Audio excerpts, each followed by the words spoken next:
ಬ್ಯಾಕ್ಗೆ ಖಾಲಿ 4 ವರ್ಕೌಟ್ ಸಾಕು. ಹಾಯ್ ನಮಸ್ಕಾರ ಎಲ್ರಿಗೂ, welcome back to day 13 of bulking series. ನೀವೇನಾದ್ರೂ ಬ್ಯಾಕ್ ಡೇ ದಿನ ಯಾವ ವರ್ಕೌಟ್ ಮಾಡ್ಬೇಕಂತ ಕನ್ಫ್ಯೂಸ್ ಆಗಿದ್ರೆ ನಾನು ಹೇಳೋ ಈ 4 ವರ್ಕೌಟ್ ನ ಟ್ರೈ ಮಾಡಿ. ಇದರಲ್ಲಿ ನಿಮ್ ಕಂಪ್ಲೀಟ್ ಬ್ಯಾಕ್ ಕವರ್ ಆಗುತ್ತೆ. ಫಸ್ಟ್ ವರ್ಕೌಟ್ ಬಂದು ಲ್ಯಾಟ್ಸ್ ಪುಲ್ ಡೌನ್. ಇದು ಲ್ಯಾಟ್ಸ್ ನ ಟಾರ್ಗೆಟ್ ಮಾಡುತ್ತೆ, ಹಾಗೆ ನಿಮ್ ಫಿಸಿಕ್ ವಿ ಶೇಪ್ ಅಲ್ಲಿ ಕಾಣ್ಲಿಕ್ಕೆ ಹೆಲ್ಪ್ ಮಾಡುತ್ತೆ.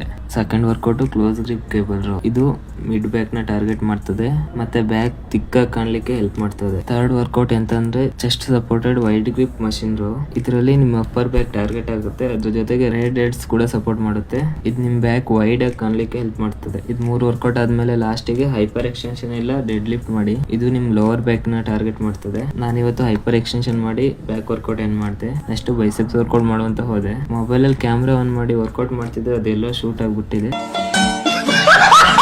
ಹಂಗೆ ಏನೋ ಮಾಡಿ ಬೈಸೆಪ್ಸಿಗೆ 2 ವರ್ಕೌಟ್ ಮಾಡಿ, ಫೋರ್ ಆರ್ಮ್ಸಿಗೆ 1 ವರ್ಕೌಟ್ ಮಾಡಿ, ಲಾಸ್ಟಿಗೆ ಪೋಸಿಂಗ್ ಮಾಡ್ತಿದ್ದೆ. ಬ್ರೋ ಬಂದು ಜಿಮ್ ಸ್ಟಾರ್ಟ್ ಮಾಡಕ್ಕಂತ ಹೇಳ್ತಿದ್ರು. ಅವ್ರ ಹತ್ರ ಸ್ವಲ್ಪ ಮಾತಾಡಿ ಸೀದಾ ರೂಮಿಗೆ ಹೋದೆ. ಇವತ್ತಿಗಿಷ್ಟೇ, ಸಿಗುವ ನಾಳೆ. Bye bye.